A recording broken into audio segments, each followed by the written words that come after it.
ఆంధ్రప్రదేశ్ రాష్ట్రాన్ని అధోగతి పాలు చేసినాడు.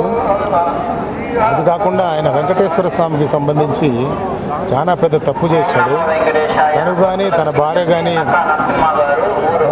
వెంకటేశ్వర స్వామి దగ్గర దర్శనానికి రాకుండా ఒక చెవిరెడ్డి భాస్కర్ రెడ్డి సాయంతో రీక్రియేట్ చేశారు ఎక్కడ తాడేపల్లిలో.